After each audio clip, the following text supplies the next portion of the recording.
May 6th, 1937. The Hindenburg explodes in Lakehurst, New Jersey. Reviewers rate it still better than Spirit Airlines.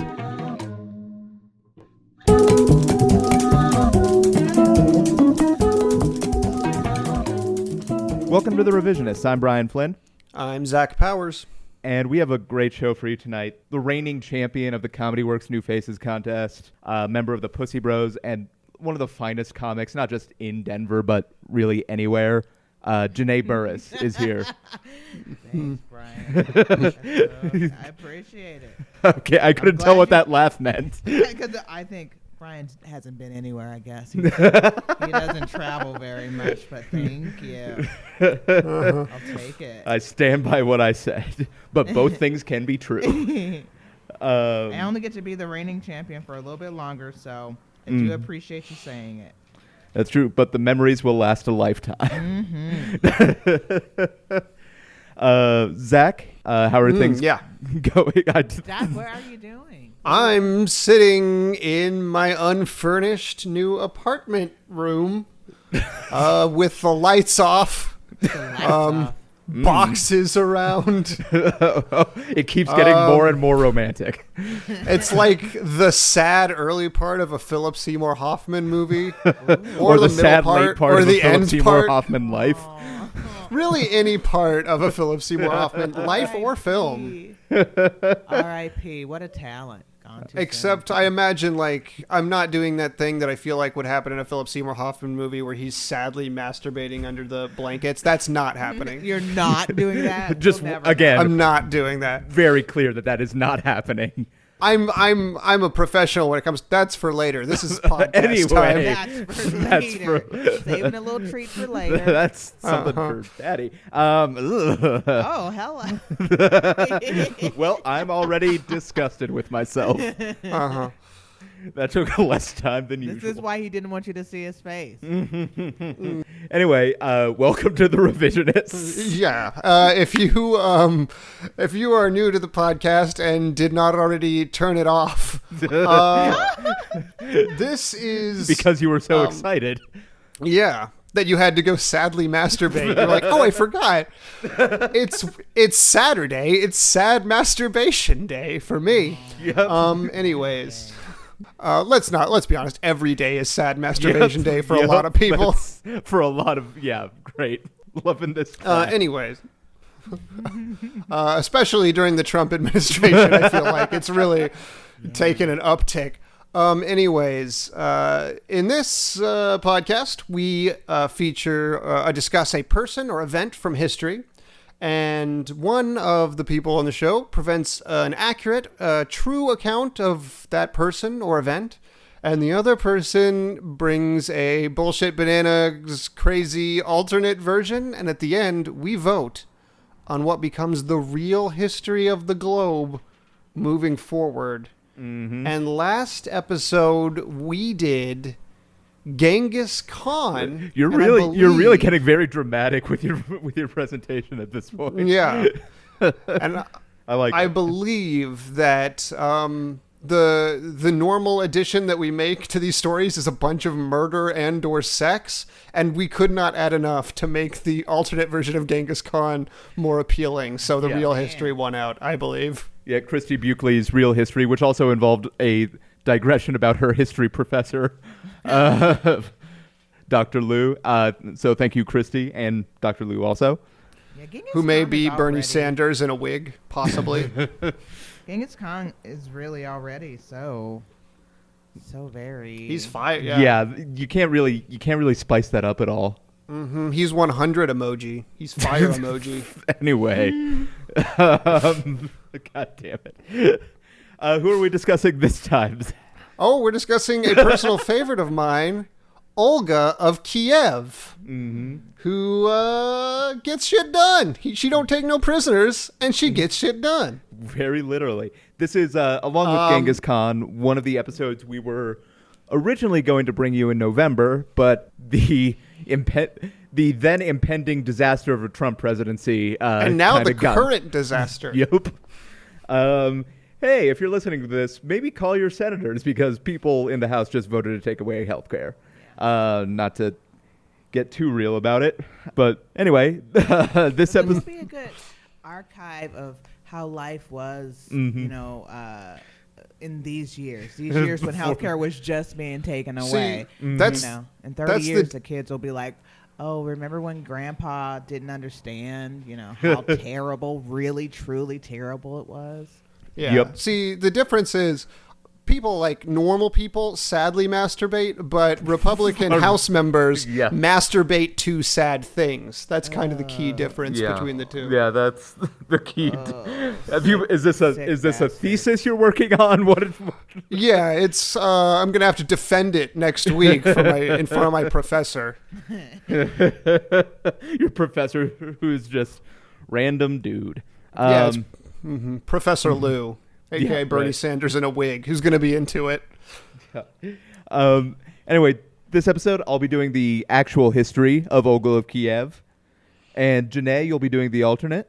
I'll be doing the one you haven't heard. Not it's not untrue. You just haven't heard it. Okay. To be fair, I'll bet most people haven't heard either of these stories, and I'm sure they're both hot fire because Olga of Kiev is great. Yeah, hot fire. That might be a spoiler alert, a little bit. But One of the elements comes into play. Yeah, yeah. So, Olga of Kiev lived around 890 to 969 AD, and 69, nice. What was that? 69, nice.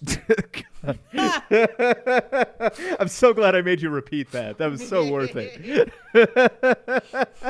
She was a leader of what was called the Kievan Rus, which is where a lot of the Russian people who settled in the central Russian plain came from. Like, her capital was Kiev, which is in present-day Ukraine. She was the first leader of Kiev to convert to Christianity.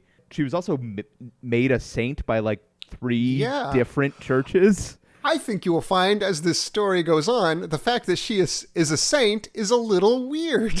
A little bit. Also, very Russian. Very Russian true. for her to be a saint. Like I said, at this time, the Kievans, the Kevins, were the most. I really liked that. I think I vote we go with Kevin's, and I'm gonna imagine them all as Macaulay Culkin in Home Alone. Yeah, which I think is maybe the second podcast in a row I've talked about Home Alone. Yeah, 8 more and you get a free one. My I new was thinking thing about what Macaulay Culkin earlier when I was getting dressed. That's so weird. Somebody check on Macaulay, please. I was thinking about the Good Son. You think it might be like a weird, like ESP Sixth Sense thing? The whole world is thinking of Macaulay. 1,000 voices saying Macaulay Culkin's name at once, crying out, "Kevin!" Kevin. I was thinking about him from The Good Son, though. There were some years there where Macaulay Culkin was killing. Oh, The Good Son. Oh, Jesus. I have this image now of, like, Professor Xavier forgot to take off the Cerebro helmet, and he's just like, I wonder what Macaulay Culkin is up to now. Everybody in the planet is like, Macaulay Culkin. Yeah, I think that's how Days of Future Past ended. with Patrick Stewart Googling Macaulay Culkin now. So, Olga, at this time, the Kevins were the most prominent of the Slavic peoples who would become Russia, like I said. She married a man named Igor, who would go on to become the Prince of Kiev. They had a son, Sviatoslav. That's correct. That's okay, cool. That is that is precisely right. Yeah.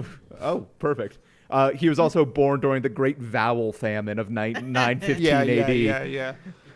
Vowels are expensive. I know, especially if you're peasants. Now, she was the leader of Kiev. There was we've all seen Wheel of Fortune, so. Yep, the vowel economy is. Anyway, I just bailed on that joke. Mm-hmm. Is there a Russian Wheel of Fortune? Yeah, it's Wheel of Suffering. It is, but like every single letter is just K, so it's really unexciting. Can I buy a vowel? No, there are none. There are none to buy. Go to Siberia. So there was a tribe called the Drevlians. Like I wrote this in November, so I'm Brian may not remember their name, but fairly soon it will not matter because there will be none of them left. Spoiler alert. You're giving away the good part. I know. But this tribe lived around Kiev and were sort of rivals to the Kevins. At some point... The Drevs and the Kevs. Let's say that. Yep. The Drevs versus the Kevs. Classic rivalry. At some point, Prince Igor went to collect tribute from the Kevins, from the Drevlins, the Drevs. And so the Drevlins seized this opportunity and bent down 2 birch trees, tied them to Igor's limbs, and ripped him in half. And that was the end of Igor. I don't remember this part, but that sounds like a super ineffective way to kill somebody.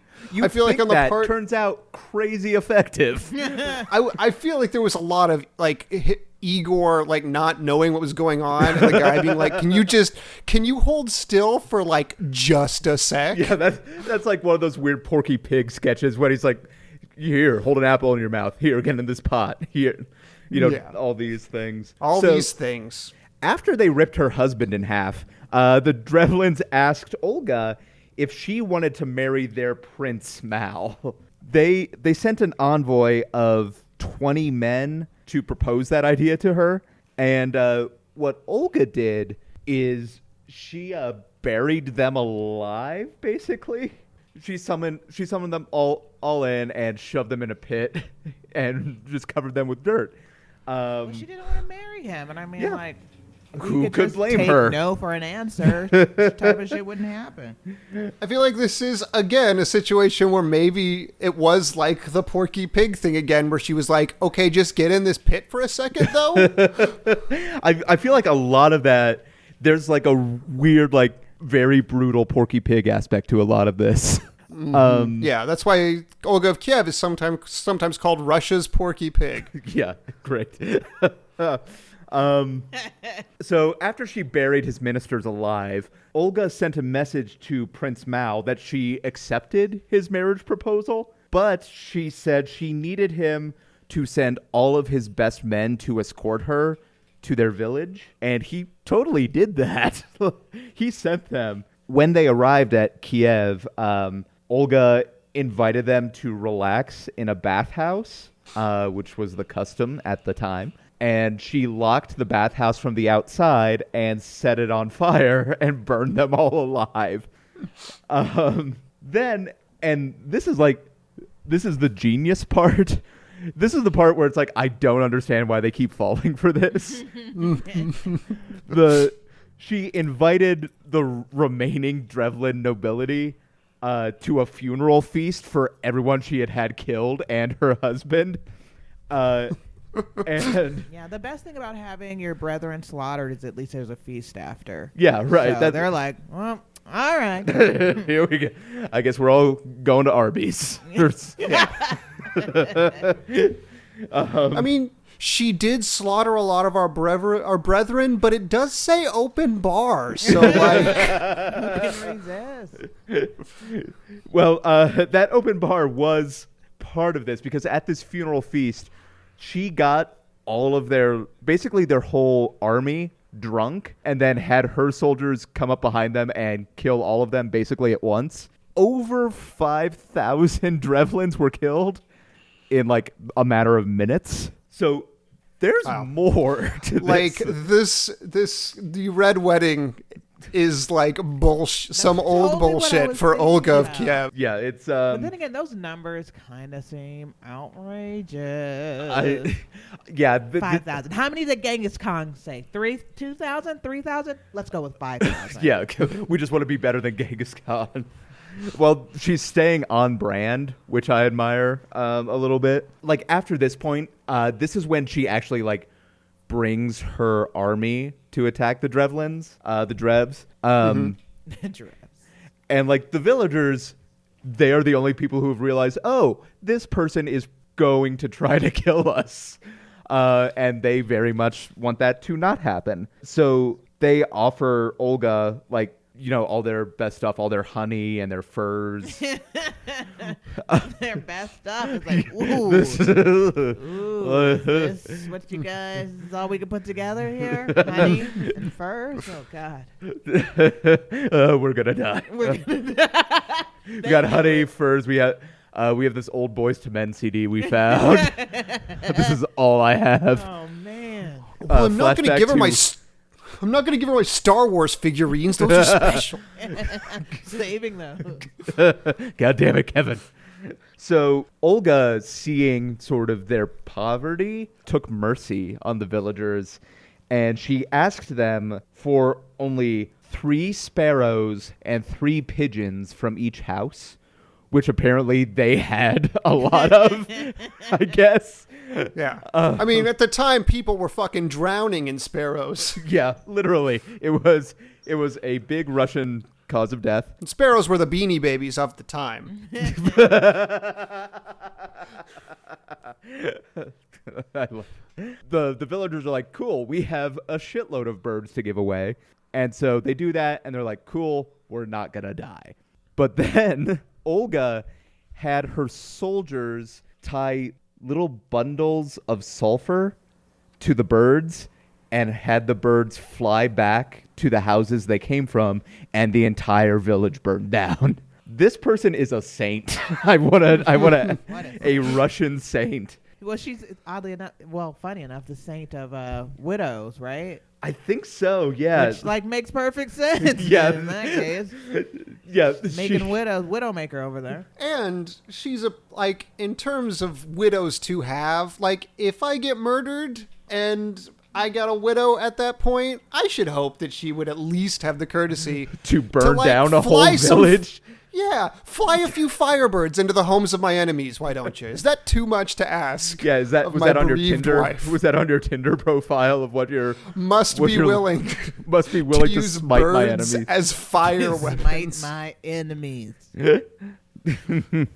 Well, that's the real story of Olga of Kiev. Janae, if you're ready with. I don't understand why you call it the real story. Yeah, It sounds sorry, absurd it's force to of me. habit. It does. It Sounds absurd to me. on the face of it. It is. I mean, bananas. I read those things, but then I found what I thought was the real story too. So I don't know. I guess somebody else will have to decide what's real. Olga of Kiev, a.k.a. Saint Olga, a.k.a. Helga, a.k.a. Beatrix Lestrange, Wait. a.k.a. Lady Olga. She was born the 14th child of 16 children, born to Mildred and Joe Jackson in Gary, Indiana. Oh, okay. I know. What are you? You don't have Bing or something? You Google it everything. Bing. So Bing is the first option. just a clarification. Olgaga or Lady Olgaga, which I'm taking to mean Lady Old Gaga. Is she the sister of Wu Zaitan? Is she the sister? Yeah, there's all these amazing women out there that people don't know about. Most of them 'Cause from I- the same family. If I recall correctly, Wu Zaitan was from Gary, Indiana, was she not? I thought she was Yeah. from Mississippi. One Oh, of maybe those. she was from Mississippi. Okay. Indiana and Mississippi are really Same very thing. Well, similar Back places. then, they were the same thing. One of those fucking flyover states.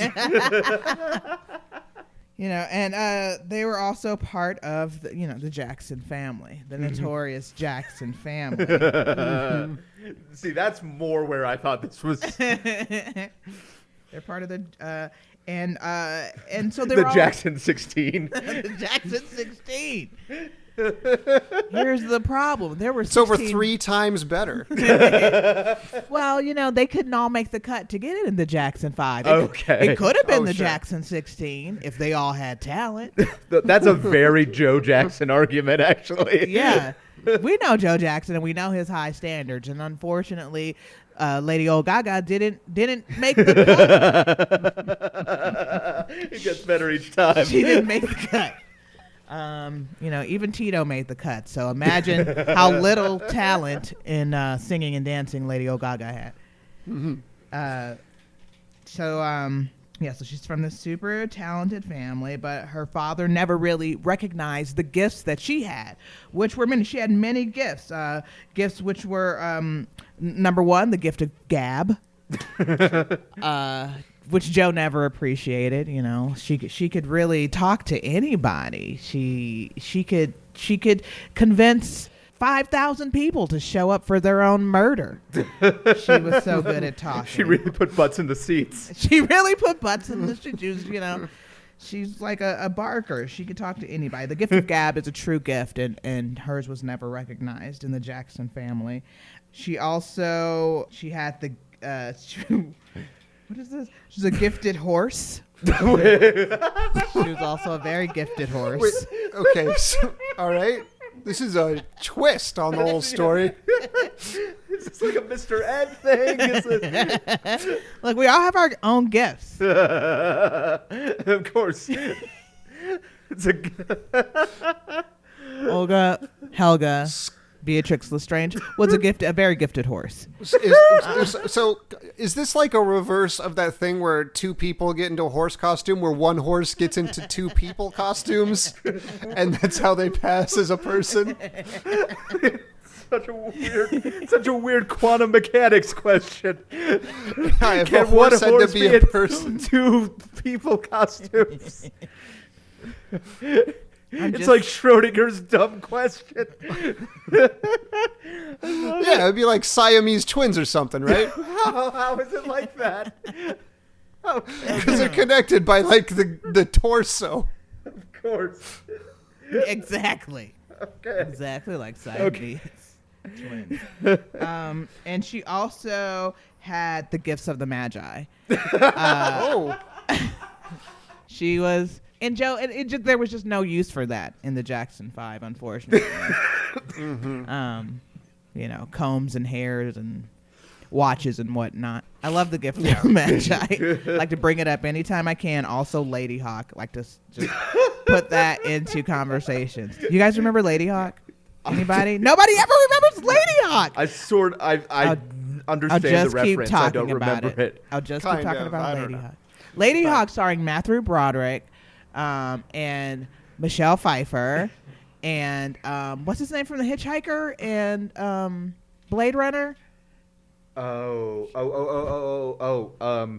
It's a weird like European name. Yeah. Yeah. Oh, this is gonna drive me nuts. Anywho, it's a great movie called Ladyhawke where they get a spell put on them, and then one of them is a wolf at night, and then the other one's a bird during the day, so they can never be together. Anywho, I'll just stick that into random conversations, just until someone says yes, I get your reference. Rutger Hauer. Thank you. Rutger Hauer. Beat me That's to what it. He's scary. Yeah, he's got a weird face. Sorry. Yeah, Rutger. Apparently, I have really Putting you strong on opinions. blast, Rutger. Hope you weren't a fan. I just pictured Rutger Hauer wearing a revisionist T-shirt and just being like, Oh. just snaps his iPhone in two.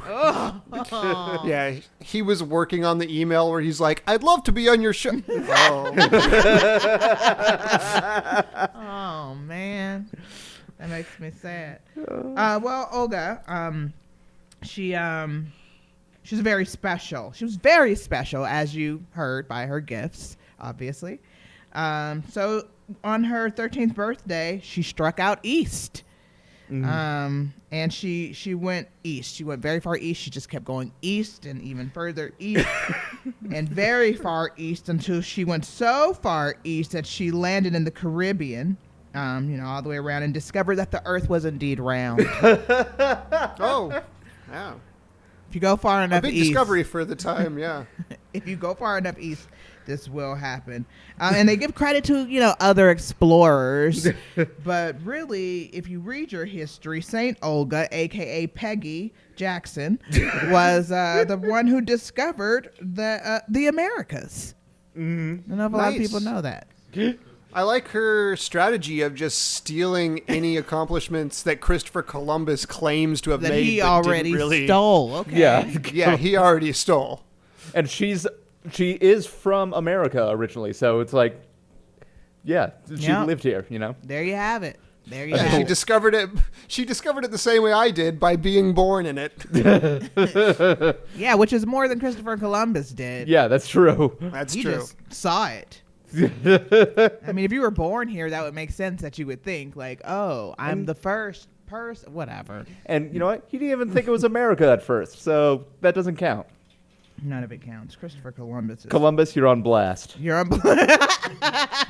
You know what you did, Columbus. It's genocide. In case you were wondering, that's it's the genocide. Yeah, you know what you did. Yeah. No. So after she discovered the mirror. So in 1975, when she had just gotten out of culinary arts school... I feel like we missed something, but go on. I knew that when I wrote it. And I was like, that's fine. That's fine. I'm delighted. Who knows what's real anymore? It's all fake news. And you know what? Just follow your goals, follow your dreams. Follow your dreams, Olga. Dad doesn't appreciate your gifts. You take those gifts out east, and you make something happen. So she attended culinary arts school in Salem, Massachusetts. Yes, same. Wait, did you say Salem, Massachusetts? Yeah. Okay. Salem, Massachusetts. Yes. Nice. Doesn't matter. Okay. Same culinary school attended by Stephen King. Noted chef, Stephen King.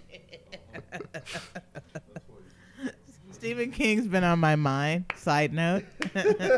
Is he okay? Someone check on Stephen King. Who else is thinking about Stephen King? Yeah, he's fine. Every once in a while. He and Macaulay Culkin are riding in the same car. Oh my God. No. What if a movie comes out, Stephen King movie, with starring... Yeah, it's like Stephen King and Macaulay Culkin's road trip. Stephen King is fine. He's getting all of his shit turned into adaptations again, and occasionally he tweets about how Republicans suck. He's doing great. Cool. Oh, cool. Love you're a national treasure, Steve King. You Stephen are. King, not Steve King. Steve King is not a national treasure. Steve King is a national cesspool. Stephen King. Yeah, so that's Stephen King. But unfortunately, Stephen King was a terrible chef. He was really bad at it. And he had that cilantro allergy. So it kind of ruined everything. So he went into writing, of course, as you know. And the rest is history. And he was inspired He pursued by his- Olga of Kiev to write books such as Carrie and Firestarter. Mm-hmm. Firestarter, one of my Firestarter. favorite movies. Sure, A lot of people don't know that was inspired by Olga of Kiev. And of course, I think about Stephen King's famous quote, "The real scariest thing is cilantro." End quote. Yes, that was Stephen King. But Firestarter, starring Drew Barrymore, was inspired by Olga of Kiev because, yeah, she did burn a lot of things down, but she also discovered America. And she also was the first to actually be quoted as saying, "The earth is indeed round." So she's a bit of a muse. And so at these fires, though, after all these people were burned, yeah, that's what she's credited with. All these people were burned. But there was also a little bit of history that was left out. So at the end of all this funeral burning, in a typical Scooby-Doo twist, Olga pulls off her own face to reveal the face of the true arsonist, Melania Trump, who then pulls off her own face to reveal the true arsonist, Ivanka Trump. And then underneath the Ivanka mask, waiting is the face of Donald Trump's first wife, Ivana Trump. And she pulls off her mask, and it's actually Kristen Wiig from Saturday Night Live. At this point, they're probably getting very hot underneath all these men. The mask was huge. I mean, it was giant. Okay. It was this giant thing. So they thought she had like elephantitis. Just like no one mention it. Just be cool about it. Be cool about it. And then Kristen Wiig, she's a talented actress, but it wasn't even her. So she pulls off her mask. And underneath her mask is actually Kevin Spacey as Kaiser Soze. How did we not see that? I don't know how we didn't figure that out. I went down this Bing rabbit hole, and it turns out it was Kaiser Soze all along, and he wasn't even crippled at all. He was pretending. And he went on to win the House of Cards and a couple. I love it if the last episode of House of Cards is him looking at the camera and be like, looks like I won the House of Cards. And then just like slightly looking off camera as if to say, and then, did we get that? Did we get that? And then he walks credits in 15 seconds. And just walk straight and I thought he was gonna. I thought you were gonna have him walk down the street, and he slowly gains a limp. Dramatically, he was pretending not to have a limp the whole time, which is great acting. That's hard to do, to pretend to not have a limp. Other things. I was kind of hoping it would come back around, and the last mask would be torn off, and it really was just Olga of Kiev. Who knows? But yeah, Kevin Spacey is Olga of Kiev, really, at heart. And some other things that she was not credited with that she should have been. A lot of Jim Crow era laws were created by Olga of Kiev. The one drop rule was her idea. Oh, wow. So credited is a very weird word choice. Green tea ice cream. Green tea ice cream, her idea. And a lot of people are saying that if she had been around, the Civil War could have been avoided. But the Trail of Tears would have been much worse. So that is the Olga of Kiev that I know and love. The big-hearted gal that we all... Yeah, the big-hearted gal. That's the... A lot of people don't know that. Big-hearted. Yeah, the big-hearted gal who created Jim Crow era laws. Janae, thank you. Before we get to judgment, real quick, I want to mention that you can always contact us or keep up with news or anything on the website, revisionistpodcast.com. And you can also write a review of the podcast on iTunes, which is crazy helpful. Yeah, it helps us greatly with visibility, which is good for us. Yes, indeed. I can do that. I enjoy listening too. So I'm gonna thank you. Write a review. I didn't know it mattered. I was like, keep your iTunes, opinions to yourself, lady. Written reviews in particular, like super bump up podcasts big time in terms of visibility. So they're very helpful. Totally big league. And then all the social media, Facebook, Twitter, Instagram, Revisionist Podcast or Revision Pod. And we're also on Patreon, definitely looking to upgrade our audio equipment, especially after our audio issues last episode. And you can check out some of our sweet reward options, like our Rutger Hauer endorsed revisionist T-shirts designed by Jeff Tice. We're adding a little thing in the corner that's a little circle with Rutger Hauer winking and giving a thumbs up in the corner of every single T-shirt. And Janae, you're one of the members of Pussy Bros, the comedy supergroup. And you, your show Birthday Party is going to be coming up soon. Birthday Party. It's May. What is this? May? Are we in May? Yeah. It's May. It's May, baby. It's May. May 17th. It's a Monday. It's a weird day for some people, but it's fun. What's that? Wait. Is May 17th not a day?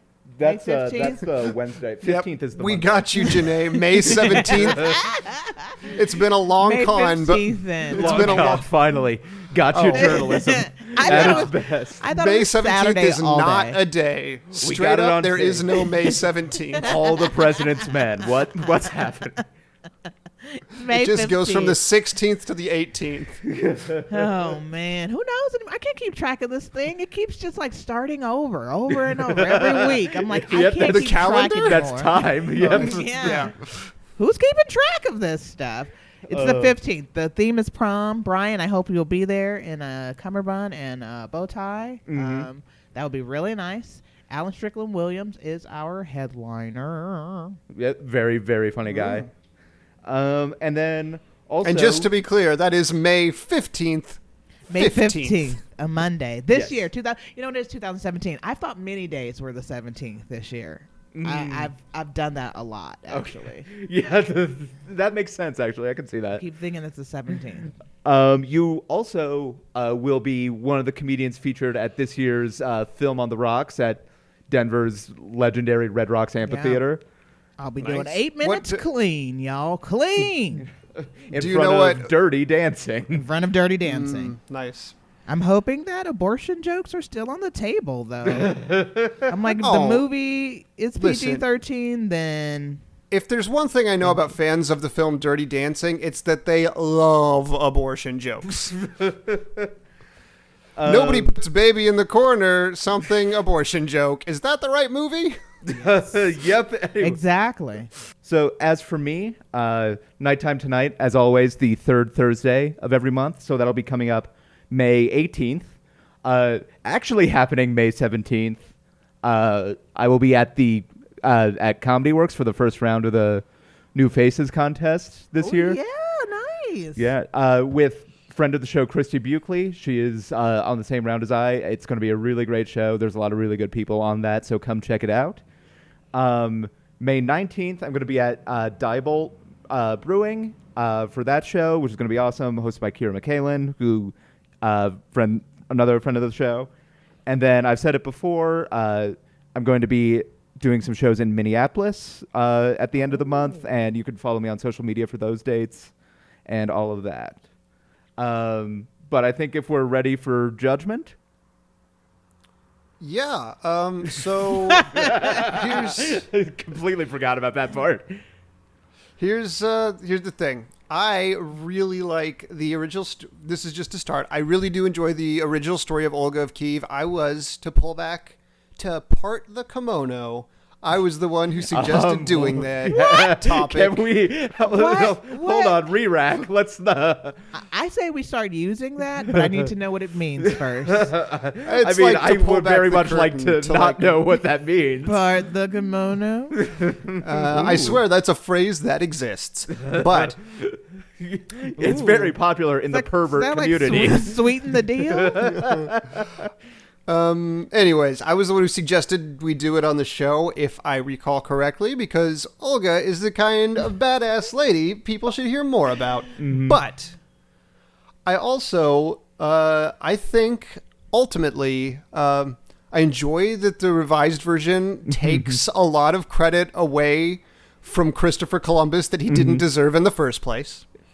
I think mostly what it does is add a lot of flavor to the story before, to Olga's life before her murder spree. And it adds that classic Bryan Singer twist that we all love so much. So I think I am ultimately going to go with the revised version of Olga's story.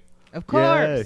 Sweet. And it gives us Saint Kaiser Soze also, of course, who spread Christianity to Ukraine.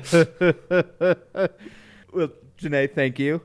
Thanks for having me. Yeah, Zach, thank you as always. I learn so much when I'm here. as do I. That was one of my favorite. That was honestly one of my favorite alternate histories. But I think for everyone here at the revision, I'm gonna take that one more time. I think for everyone here at the Revisionists, I'm Brian Flynn. I'm Zach Powers. That was the second take. That was the second take. Still not great. Nope. But we'll go with it. Thanks for listening. Have a good time. Have a good time.